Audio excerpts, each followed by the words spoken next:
So what are the key events that create the perfect opening? So again, you're not just yet another cold call. You're relevant to them. This works for inbound too.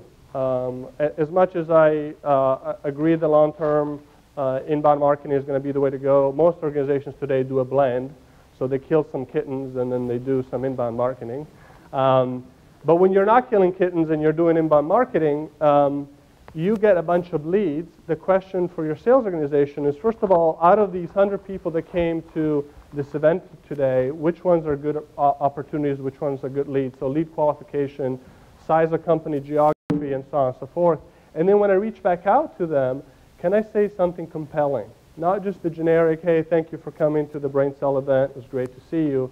But I see that you're moving and I have some services for you.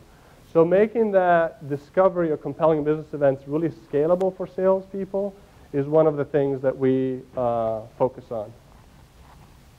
By the way, this is the first time I've given this presentation, so if it blows up halfway through, then you get to experience my first blow-up of this. Oftentimes, more and more things that are going on in the companies are not visible through traditional sources like press releases and articles. They're visible through things like Twitter. I had a call last week with a media company. Right before getting on the phone, I looked up at what we call the tab, which is the Twitter view of that company. And employees of the company were talking about how they've been laid off that morning. That would have never shown up in any traditional media. It was very important for me to understand that before getting on the phone, and it gave me a completely different perspective about what's going on at that company, a perspective that I would have not gotten to. So the end goal is synchronizing buying and selling cycles. So you're not pushing ropes. So you're not trying to sell to people who are not interested in buying. But you're really engaging with people who are good prospects for you, and you're having a relevant conversation with them. Not a generic conversation, a targeted, relevant conversation. Now, this is all stuff that good salespeople should know how to do, be relevant and all that. But recent studies say that less than 15 or 20% of sales reps are well prepared before making a phone call, before going to a meeting. Less than 20%. Which means 80% of your salespeople make phone calls with no preparation or very little preparation. Why is that? Because it's too time consuming. It's too difficult. It takes too long. You know, I got too many calls. I didn't have time. So you need to give them tools and technologies that help them overcome that obstacles, get over that excuse, and say, look, you're not going to make any phone calls until you spend the 5 minutes, and that's all it takes to do some basic investigation on the company. And we'll see in the demo a little bit about how that happens.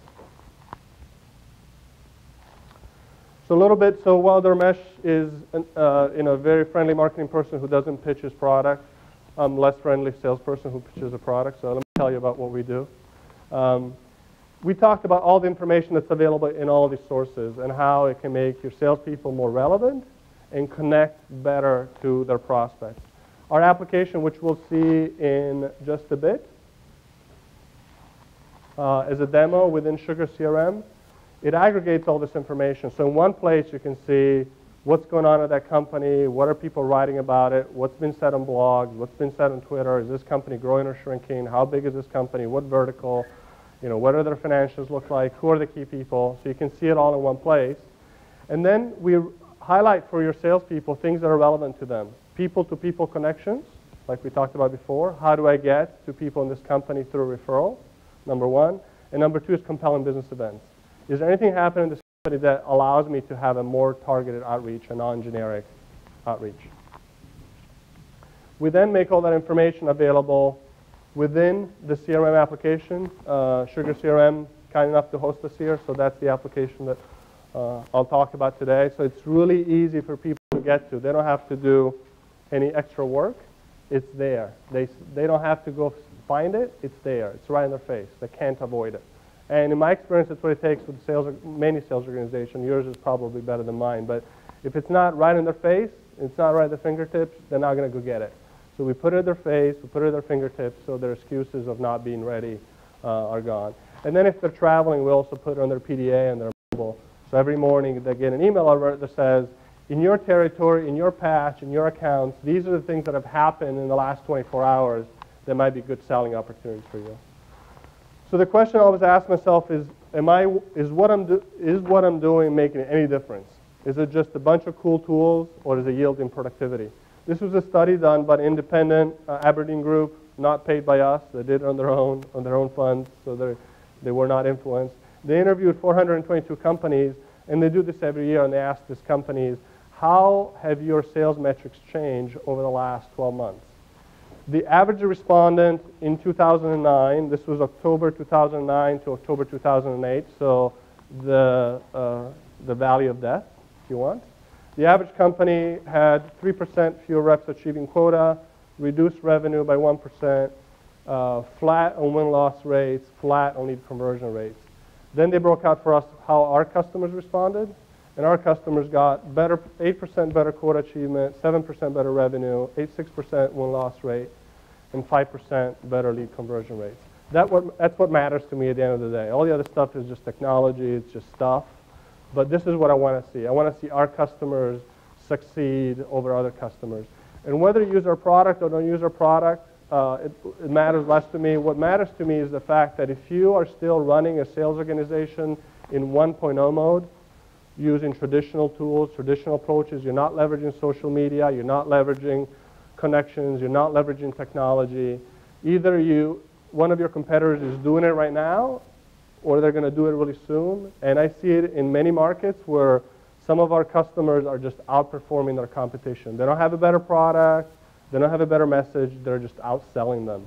And my suggestion to you would be to look at ways that you can take your sales process to the 2.0 stage, leveraging some of these new changes in the market to your advantage. How long before that becomes the norm?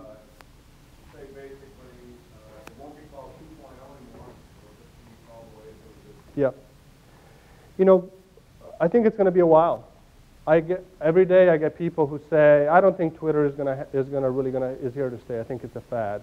I think Facebook, I don't know, it's just a consumer thing. There's a big difference. I mean, I see ourselves, we're still in many ways as a company, I would say 1.5 and 1.7. We're not 2.0 ourselves. It's not easy to completely change your perspective. If you've been selling a certain way for the last 10 years, to all of a sudden change and go, I'm going to do it a new way. I think it's going to be years. You know, we have 25,000 users of our application, and there are about 8 million B2B sales reps in North America, so very, very small percentage. And HubSpot has 2,000 or 3,000 customers out of probably hundreds of thousands of companies that could use their application. So this is very much the leading tip. And you know, kudos to you for being here, because most of your competitors are at the office trying to keep sawing with the unsharpened saw, and they're still there. I think it's going to be a while.